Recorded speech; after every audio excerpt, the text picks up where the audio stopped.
we last Sunday were hanging out at the BOK Center in downtown Tulsa. And we went down to see Dude Perfect.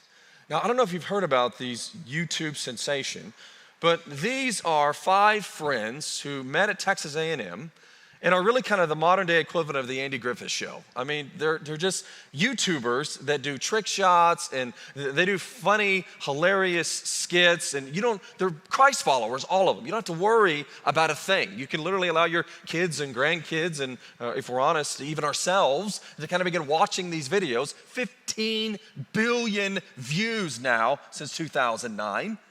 But these men are Christ followers. And in fact, Tyler, the leader here, he's dunking in this picture. He shared the gospel last Sunday so clearly and beautifully at the BOK Center. Well, one of the most popular videos that they do ongoingly is stereotypes. And frankly, they're hilarious. They make fun of us as parents, and they do these stereotypes of these different scenarios, airplane rides, restaurants, all of these different things. But within these videos, every single time they do one, Tyler here does the Rage Monster. And the Rage Monster is a character that every kid loves and every parent or grandparent hates, because immediately Tyler just becomes consumed, and there's just this spontaneous outburst of anger, and he just destroys everything in his path. He's the Rage Monster. And so they did this last week at the BOK Center.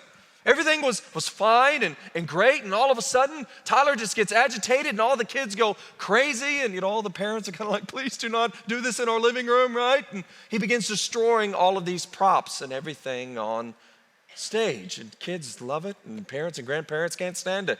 That's Paul's point here in Galatians 5:16-18. That all of us, by the grace of God, can walk by the Spirit of God. But yet, even though we are saved, there are still some effects of this old sinful nature. And if we're not careful, they will get to amplify and gravitate our minds and thus our actions towards these deeds of the flesh. Paul's point is there is no such thing as faith that does not impact one's behavior. Thus, our desires and behaviors are to be focused not on the world's idols or ideals, but on becoming more and more like Christ. That his values and actions are to be applied and implemented in our lives. And that's why Paul says in verse 18 that if you are led by the Spirit, you are not under the law. Paul builds on this command from verse 16. That the moment we give our lives to Christ, we are indwelt, we are sealed, we are baptized, we are filled, we are directed by, empowered by the Holy Spirit in our lives.